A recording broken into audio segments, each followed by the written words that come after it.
សួស្តីចាអ្នកទាំងអស់គ្នាថ្ងៃនេះជួបជាមួយនឹងខ្ញុំសាច់ថ្មីម្ដងទៀតហើយតើអ្នកណាខ្លះដែលចូលចិត្តសម្លស្ងោរម្រះថ្ងៃនេះនឹងខ្ញុំធ្វើសម្លស្ងោរម្រះញ៉ាំទាំងអស់គ្នាណាហើយនេះខ្ញុំក៏មកអាននៅរឿងស្នេហាខុសពឲ្យអ្នកទាំងអស់គ្នាស្ដាប់ជាបន្តទៀតដែរណាកាលពីវីដេអូមុនយើងនិយាយដល់គ្រូខ្មោចនិយាយទៅកាន់មីមង្គលថាប៉ុន្តែខ្មោចស្រីម្នាក់នោះមិនមែនទេ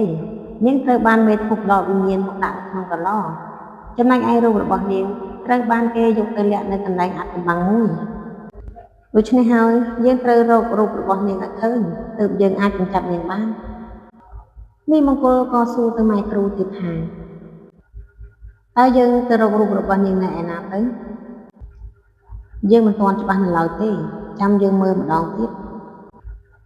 ម៉ែគ្រូឆាប់រកកន្លែងនាងឲ្យឃើញទៅបើឃើញពេលណាខ្ញុំនឹងបញ្ជូនកូនចៅរបស់ខ្ញុំឲ្យទៅយកភ្លាមហើយសាច់រឿងរបស់យើងក៏និយាយដល់អ្នកមីងបុប្ផាវិញម្ដងអ្នកមីងបុប្ផាបានរបួសវឌ្ឍនាទៅវត្តព្រោះថ្ងៃនេះគឺជាថ្ងៃសិល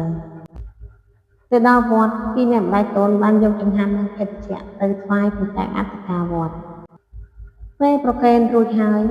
ព្រះចៅអធិការវត្តក៏បានឲ្យពរដល់អ្នកទាំងពីរបន្ទាប់ពីឲ្យពររួចហើយព្រះចៅអធិការមើលមុខវឌ្ឍនាហើយនិយាយទៅកាន់មីងបុប្ផាថាសុខសប្បាយទេញោមដូចជាខានឃើញមកវត្តវិញដែរហើយមីងបុប្ផាញញឹមបន្តិចហើយនិយាយតបទៅព្រះចៅអធិការខ្ញុំកណាសុខសប្បាយទេលោកអើយមកពីខ្ញុំកណារបបពេកទៅបានជាមិនបានមកនឹងណាលោកអើយ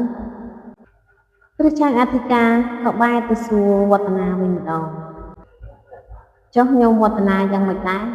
មិនសូវស្ងាត់ទេមានទេនរៈសង្ហាឆ្ងល់នឹងសំណួររបស់ព្រះចៅអធិការសួរមកខ្លួនហើយក៏សួរទៅព្រះអង្គវិញថាតើបដិជគុណសួរខ្ញុំកណាបែបនេះមានន័យយ៉ាងម៉េចទៅខ្ញុំកណាដូចជាមិនយល់សោះព្រះចៅអធិការញញឹមតិចតិចហើយមានសង្ឃិកាតបទៅនរៈថាអាត្មាសួរបែបនេះព្រោះអាត្មាឃើញញោមវឌ្ឍនាមានគ្នានៅជាមួយនោះអីមីងបុប្ផាក៏ឆ្ងល់ហើយក៏សួរទៅព្រះចៅអធិការថាតើកូនប្រុសរបស់ខ្ញុំកណាមានអ្នកណាទៅជាមួយទៅបដិជគុណខ្ញុំដូចជាមិនយល់សោះអូនេះញោមវឌ្ឍនាមិនដែលប្រាប់ទេមែនទេថាមានវិញ្ញាណមកនៅផ្ទះជាមួយ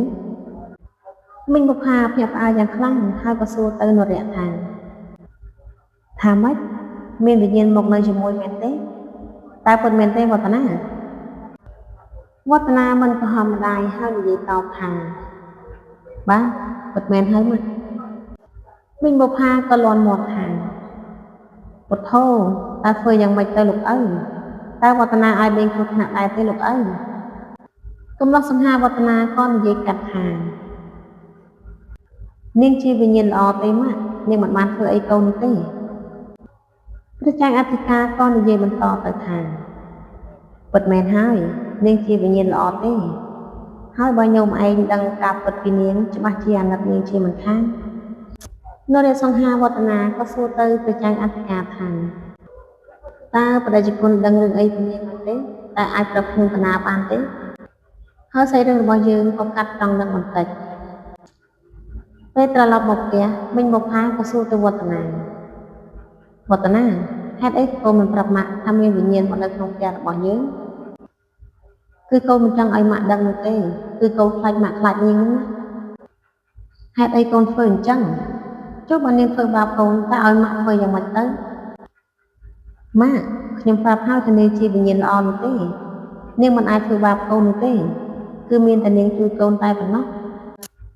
បើអញ្ចឹងល្អហើយបើនាងជាវិញ្ញាណល្អមែនម៉ាក់ក៏មិនថាអីដែរនាងនៅទីនេះក៏នៅចុះវឌ្ឍនាញញឹមស្រស់ហើយនិយាយតបទៅម្ដាយពិតមែនទេម៉ាក់កូនអរគុណម៉ាក់ខ្លាំងណាស់មីងបុប្ផាក៏សួរទៅនរៈទៀតថាចុះនាងឈ្មោះអីទៅហើយនាងមានរូបរាងយ៉ាងម៉េចទៅនរៈញញឹមតបទៅវិញថានាងឈ្មោះចរណៃណាម៉ាក់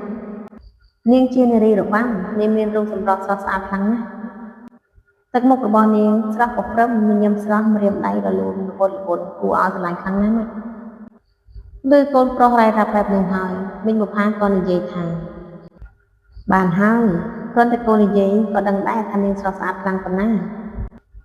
និយាយរួចហើយអ្នកមីងបុប្ផាក៏ដើរចេញទៅ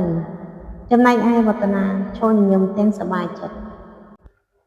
ក្រោយពីនិយាយជាមួយម្ដាយរួចហើយវឌ្ឍនាក៏បានដើររកចរណៃនៅរយៈរបស់យើងដើរក្នុងផ្ទះមិនឃើញហើយក៏ទៅរកអ្នកឯងចំការរកចុះរកឡើងក៏បានជួបចរណៃកំពុងតែអង្គុយនៅក្រោយចំការក្បែរទឹកជ្រោះវណ្ណវីស្រីអង្គុយស្ដាប់សំឡេងទឹកជ្រោះអមដោយសុខសប្តិបាសាបាសីស្រែកនឹងភ្ញៀវឆ្ងាយចរណៃស្រីស្ដាប់បណ្ដាលបណ្ដែតអារម្មណ៍តាមសំឡេងបណ្ដាលដោយមិនដឹងថាវឌ្ឍនាមកនោះទេចរណៃកំពុងតែអង្គុយវឌ្ឍនាក៏ដើរទៅលោកហើយក៏បញ្ញាក់ចរណៃកំពុងគិតអីហ្នឹងចរណៃរៀងភ្ញាក់បន្តិចហើយនិយាយតបថាលោកវឌ្ឍនាហេតុអីក៏មកសង្កាត់អញ្ចឹងគឺខ្ញុំមកមុំសន្ទុះហើយហេតុអីក៏នៅនាងមកនៅទីនេះខ្ញុំខំទៅដើររក